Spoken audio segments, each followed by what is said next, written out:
What is up, heroes? It's Midnight Zero, and welcome to a video draft analysis for the NCPL, which is the third official season of the TGFA. There was a name change, of course, and the second season is what I joined for, which is what you'll see is my original Chicago Muse series on my channel.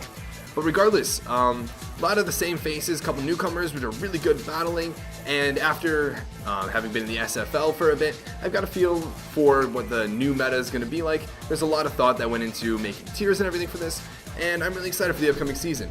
Now, the draft is happening probably as you're watching this video, and the first half has already been done, the latter half is going on, but I figured I'd update you guys and talk about the first half of my team for a bit before getting into what will eventually be my second half. I don't know exactly what it's going to be yet, but going into this draft, I wanted what I didn't end up with in the SFL, bulky offense.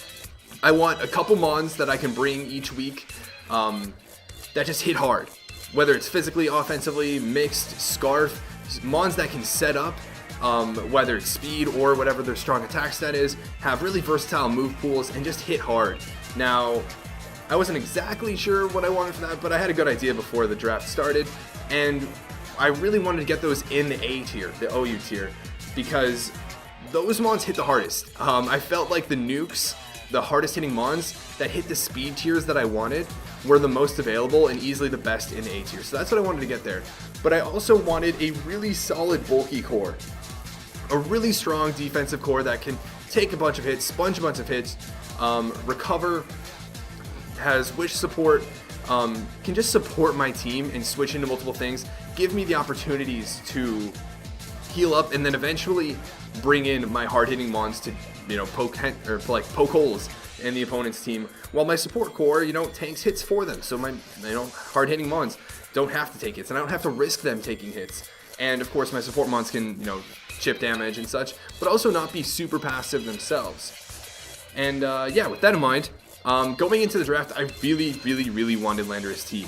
It can play, defensively with Intimidate, and it's got great defensive typing, electric and ground immunity. It can stealth rock. It can run dual dance, rock polish or swords dance, hit hard on both those sides. Great move pool coverage. I was really excited to get it, and I was the 5th overall pick, so I was really excited. I didn't think I was going to get sniped, but I did. I got sniped. Lando T was drafted as the 4th overall pick right before my turn. So my backup plan, which didn't really exist because I was really anticipating getting Landorus T, was actually Garchomp. And I don't know why I didn't switch to Garchomp, but yes, Garchomp. Now, Garchomp is very similar to Lando T in that it hits really hard on the physical attacking side. It's ground type, great offensive typing. It does not get Intimidate, so it's not as physically defensively effective, I would say, as Lando T. It's also not a ground immunity, but it hits a higher speed tier, which is really nice. The 100 speed tier is really crowded, so it's really nice to have a potential Scarfer that'll outspeed those Scarfers. It doesn't get access to rock polish, so it can't really increase its speed in any other way, but it also gets swords dance to boost that monstrous 130 attack stat to like really high levels. It's got great move pool: Fire Fang, Aqua Tail, Poison Jab, Iron Tail, Earthquake, Dragon Claw, of course, Draco Meteor, Fire Blast to Dragon Tail. It's a stealth rocker potentially. It's a potential Scarfer. It's a potential Life Orb SD sweeper. It's potentially a bulky, rough skin Rocky Helmet phaser, stealth rock setter. So I'm really happy to have Garchomp on my team, and I'm looking forward to using it. It's also a really good potential Z move user because of its incredible move pool. And then moving into the next mon. The next mon is my franchise pick. Now, what a franchise pick is, basically it's an award for winning a previous season. If you won a previous season, you can pick one of the mons from that team, and you can guarantee that it'll be your second pick of its tier in this draft. And so my mon for that was Mega Scizor. Now, I love using Mega Scizor. It's so strong, and it really fits my playstyle. Not super fast, pretty solidly bulky, but also hits hard and doesn't need to worry about its speed tier, and can invest more in bulk because its strongest hitting hits are typically priority, Bullet Punch. It can set up, it can get momentum with U-turn, it can defog for hazards, it can pursuit trap, it can roost for reliable recovery, it can set up sweep, it can do so much, and it's really good at almost everything it does. So yeah, I'm really a big fan of Mega Scizor, and I'm really glad to have it on the team. As far as type synergy goes, Garchomp is really weak to Ice type, Scizor resists it, Scizor is only weak to Fire, Garchomp resists it, so that's really nice. I was anticipating having Landorus T for a U-turn synergy with Mega Scizor as well. Sadly, Garchomp doesn't have it, but it's certainly not the end of the world. Sorry, a little under the weather. But moving on to my third pick in OU. My third pick, I really wanted to get another like nuke. Something that gets just above the 100 speed tier and then just hits really hard and has great versatility. And I was thinking Raikou, but I ended up deciding on Thundurus T. Now this thing, 101 speed, just above that crowd of 100 speed tier, much like Garchomp. And look at that base 145 special attack. This thing hits super hard with its Stab Thunderbolts, and it also gets access to Volt Switch. It's a really fast Volt Switch. It gets access to Agility and Nasty Plot, so depending on the team composition I'm going against, depending on what's left, I can potentially outspeed everything, or I can potentially, if I already outspeed everything, boost my already dramatically high special attack stat to incredible levels and just sweep through teams. It's also got a respectable base 105 attack stat, which means I can use certain moves like Superpower and Knockoff and other moves like that. It's got a great move pool, also a good potential Z move user, and yeah, I'm really excited to use it. One other thing worth mentioning is that it's also got Volt Absorb, which might not seem like it's super useful now, but having electric immunities is really important to me because of what I anticipate drafting. So yeah, I'm really excited to use Thundurus T. And now going into UU tier, I really wanted to get Bulk. This is where I anticipated getting my bulky grass type, my bulky water type, and a bulky fairy type. I wanted hazard support, I wanted hazard removal, I wanted a wish passer, I wanted a bulky water, I wanted a bulky grass, and I wanted a bulky fairy. Potentially a bulky dark, depending on what I drafted earlier in the tier. Those are my priorities. I was looking at Empoleon, Suicune, Melodic, Tentacruel, Tangrowth, Celebi, Roserade, Zarina, potentially Crobat, maybe Mandibuzz, and Sylveon, and Umbreon, and Florges. Those were the mons that I was looking at for UU, and, well, when I got to my first pick, I had to choose. Do I want a bulky grass, or do I want a bulky water? Those were high on my priority list. Sylveon had already been taken, which would have been my ideal fairy type and wish support user, but I didn't really have that option. And when looking at the grass types, I really think that UU has the best value grass types. Everything after this upcoming tier just kind of drops in quality. And so what I ended up going with was my Tangrowth. Now, there are a lot of bulky waters to get, so I figured I'm going to go with my grass type. As much as I wanted to be able to draft something like Suicune with this pick, I think Tangrowth made the most sense. Now, I was really torn between Tangrowth and Celebi because Celebi can do so much. It can support with Nasty Plot, Swords Dance, Calm Mind and Baton Pass, Thunder Wave and Stealth Rock, U-Turn, Leech Seed Synthesis.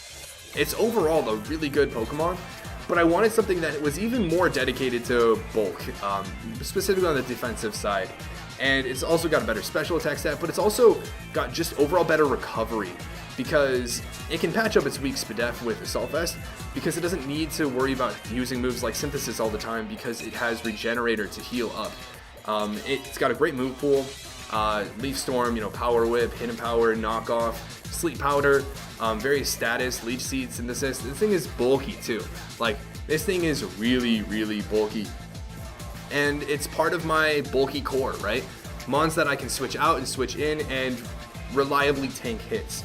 So that was pretty important. Now, the next pick, I was really shocked that this Mon was still available at this point.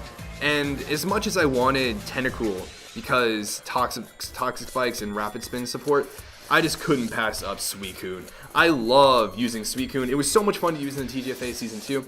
It's got great mixed bulk. It can hit hard, it can set up and it can sweep teams, it can outstall teams.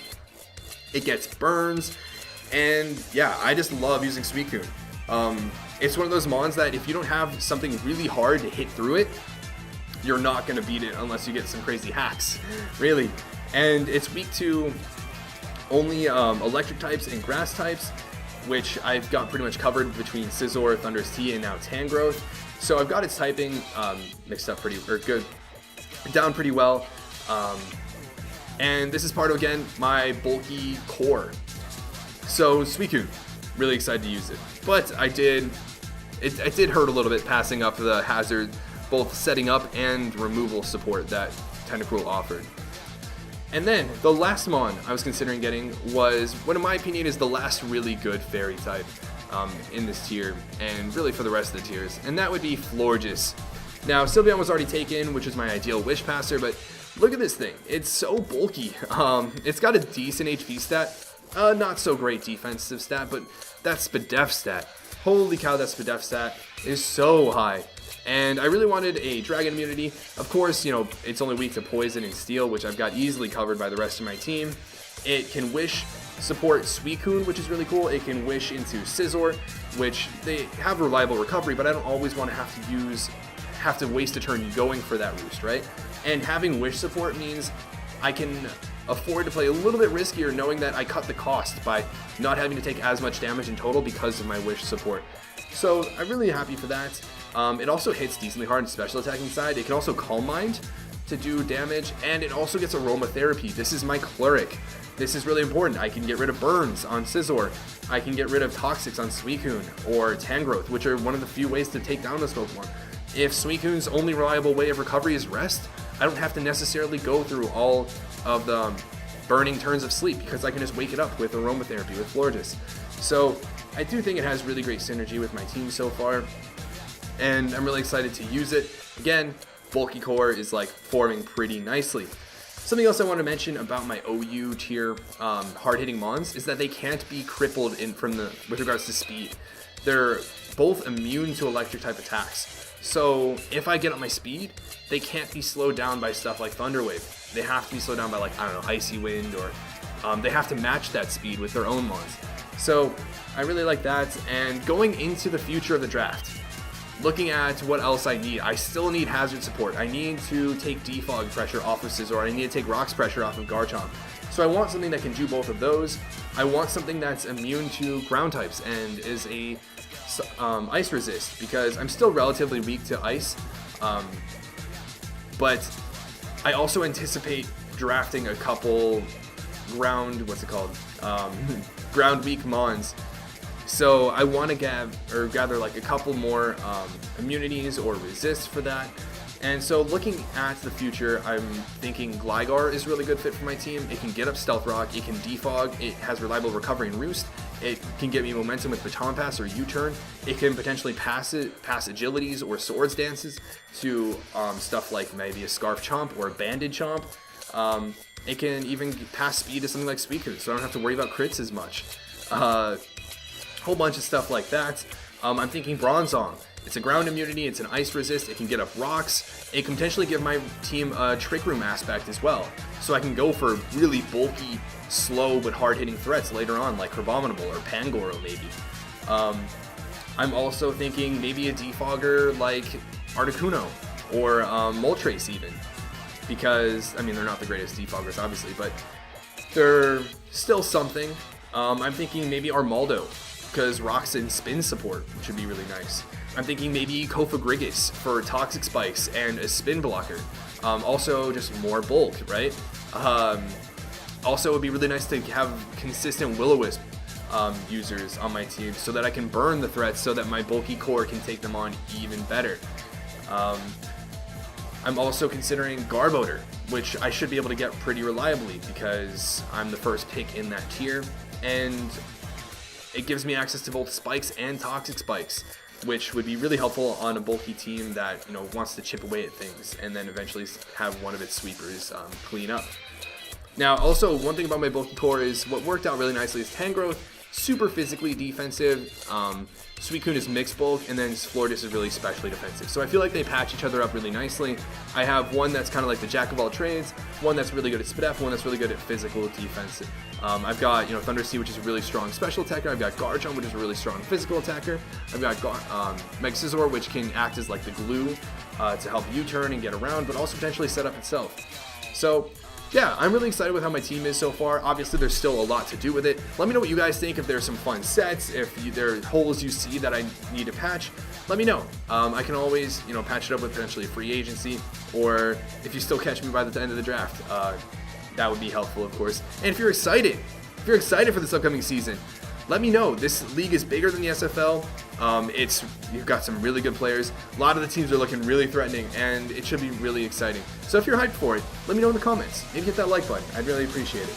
But until the latter half of my draft analysis, this has been Midnight Zero, and this mission is complete.